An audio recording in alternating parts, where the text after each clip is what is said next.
جنت کا دروازہ کھولنے والے، رحیم و کریم اللہ کے نبی، سبحان اللہ کتنا مقام ہے. لیکن گھر میں اتنی عاجزانہ. نبی علیہ الصلوۃ والسلام گھر میں آتے اپنی بیویوں کے ساتھ گھر میں کام میں مشغول ہو جاتے، جو وہ کر رہی ہیں آپ بھی ساتھ کر رہے ہیں. آپ گھر میں صفائی بھی کر دیتے تھے، آپ ان کے ساتھ سارے کام کروا دیتے تھے. اگر آپ کو سنت دوسری شادی کا پتہ ہے تو یہ بھی تو ہے نا. آپ اپنے گھر میں آئیں، آپ کی بیگم بیمار ہے، آپ روٹی پکائیں، سالن پکائیں، آپ گھر کے کپڑے دھوئیں، آپ گھر کی کچن کی صفائی کریں، گھر کی صفائی کریں. یہ بھی تو سنت ہے نا. ایک سنت ہے، یہ دوسری سنت بھی دیکھیں نا. اگر آپ کی بیگم بیمار ہے یا وہ اس کی طبیعت صحیح نہیں یا گھر میں نہیں تو یہ سارے کام آپ ہی کریں. تو میرے بھائیوں، آپ سے میری گزارش ہے اور میری بہنوں بیٹیوں سے گزارش ہے کہ اکثر آپ غور کریں، پاکستان میں جو آبادی ہے خواتین کی، عورتوں کی زیادہ ہے، مرد کم ہے. اکثر میرے ساتھ بھائی کہتے ہیں جی میرا ایک بیٹا ہے، میری 5 بیٹی ہیں. کوئی کہتا ہے میرے 2 بیٹے ہیں، میری 4 بیٹی ہیں. اجتماعی اعتبار سے پورے پاکستان میں دیکھیں، گھروں میں بیٹیوں کی تعداد زیادہ ہے، بیٹے کم ہے. تو میری ماؤں بہنوں سے میری گزارش، درد مندانہ، ناراض نہیں ہونا. آپ میری بہنیں بیٹیاں ہیں، سمجھانا میرا فرض ہے. اگر پوری دنیا میں دیکھا جائے یا پاکستان میں دیکھا جائے، اگر ہر بندہ تقریباً 2 شادیاں کرے تو ہو سکتا ہے پھر ہر بیٹی کی شادی ہو جائے. ورنہ کئی بیٹیاں عمر رسیدہ گھروں میں بیٹھی ہوئی ہیں، شادی نہیں ہو رہی. تو اگر دوسری شادی کا رواج اگر سنت کے مطابق ہو جائے، اور میں سمجھتا ہوں پھر تمام بہنوں بیٹیوں کی شادی ہو جائے گی. اس لیے آپ بھی تھوڑا سا سینہ فراخ کریں. اللہ ذوالجلال نے اگر آپ نہیں پسند کر دی، اللہ نے پھر مرد کو کہا ہے کہ مرد کر سکتا ہے، اور مرد کو اجازت کا بھی پابند نہیں کیا کہ آپ اپنی عورت سے اجازت لے کر شادی کریں. ہاں اس کو منائیں، ہاں اگر کوئی مجبوری ہے تو اس سے اجازت لینے کی شریعت نے بندے کو پابندی نہیں دی. لیکن اس کا یہ مقصد نہیں ہے کہ آپ شادی دوسری کر کے پہلی کو نظر انداز کر دیں جس طرح وہ ہے ہی نہیں.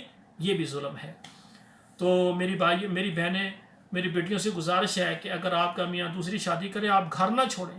اپنی سہولتوں کی بات کریں، ضروریات کی بات کریں. وہ منوا سکتی ہیں آپ اپنی بات، تاکہ دوسری کے طرف آپ کا میاں پلٹ جائے اور آپ کو پوچھے بھی نہ. یہ بات آپ کریں. گھر نہ چھوڑیں، بچے نہ لے کر جائیں، اللہ کے حکم کو مانیں.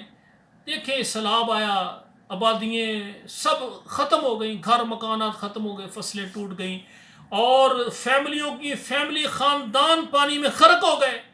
یہ دنیا کی حقیقت ہے. لیکن جو اللہ کے ہاں جو آخرت کی زندگی ہے وہ بہت ہی زیادہ خوبصورت اور بہترین زندگی ہے. اگر اللہ نے آپ نہیں پسند کرتی، لیکن اللہ نے پھر بھی کہا کہ آپ بندے کو دوسری تیسری شادی کی اجازت دیں، تو اگر آپ اس بات کو قرآن کی آیت پر عمل کرتے ہوئے مان جائیں گی تو آپ کو جو بدلہ اللہ ذوالجلال نے جنت میں دینا ہے وہ بھی بہت بڑا عظیم بدلہ ہوگا. تو میں اپنی بیٹیوں بہنوں سے گزارش کروں گا کہ اللہ ذوالجلال نے جو آپ کو جنت میں مقام دیا ہے، اس کے بدلے میں جو اللہ نے آپ کو دینا ہے، آپ اس کو حاصل کرنے کے لیے اپنے خاوند کو اپنا خوشی سے اجازت دیں کہ وہ دوسری کرے، تیسری کرے، تاکہ یہ زندگی ختم ہونے والی ہے، پتہ نہیں باقی کتنی رہ گئی ہے. لیکن جو اجر اللہ نے آپ کو دینا ہے اس کو پانے کے لیے آپ ضرور قربانی دیں. آخر میں میری گزارش ہے مردوں سے اور عورتوں سے کہ میاں بیوی کا ایسا رشتہ ہے، اگر بندہ ساری زندگی جتنا مرضی اپنی عورت کی خدمت کر لے تو حق ادا نہیں ہو سکتا. اور اسی طرح عورت ساری زندگی اپنے مرد کی جتنی مرضی خدمت کر لے حق ادا نہیں ہو سکتا. یہ رشتہ قربانی کا ہے، اثار کا ہے، محبت کا ہے، پیار کا ہے. مرد اپنی عورت کو جتنا ہو سکے خوش رکھنے کی کوشش کرے، اور عورت اپنے بندی کی اطاعت کر کے اس کو راضی کرنے کی کوشش میں لگی رہے. اگر دونوں ایک دوسرے کو راضی کرنے میں لگے رہیں گے، یہ جوڑا کامیاب بن جائے گا. اس گھر میں سکون آئے گا، اور بچوں کی تعلیم، تربیت، اور بچوں کے جو ہے نا مستقبل کے فوائد بچوں کا مستقبل بن جائے گا. تو میرے بھائیوں اور میرے بہنوں، اگر آپ کے دائیں بائیں کوئی فیملی میاں بیوی ناراض ہوں تو ان کو راضی کرنے میں دونوں کو سمجھائیں. یہ شادیاں بڑی مشکل سے ہوتی ہیں، یہ جوڑے بڑی مشکل سے بنتے ہیں. جیسا بھی شوہر مل گیا، جیسی بھی بیوی مل گئی ہے، ایک دوسرے کو شابہ کر کے، خدمت کر کے، محبت کر کے، پیار کر کے، سہولتیں دے کر آپ راضی کر کے اپنے گھروں کو آباد کریں.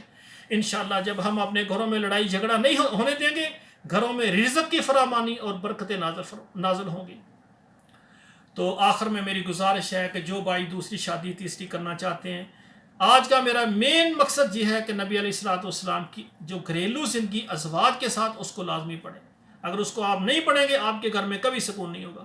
اگر نبی علیہ الصلوۃ والسلام، کئی عورتیں کہتی ہیں جی میرا خاندان بہت اعلیٰ ہے، میرے والدین امیر ہیں، میرے اوپر تو سوکن آ ہی نہیں نہ سکتی، یہ عیب کی بات ہے۔ نہ، ایسی بات نہ کریں، اللہ کا قرآن ہے۔ اب دیکھیں، نبی علیہ الصلوۃ والسلام کی بیوی اما جان عائشہ ہے، بیٹی کس کی ہے؟ ابو بکر صدیق کی۔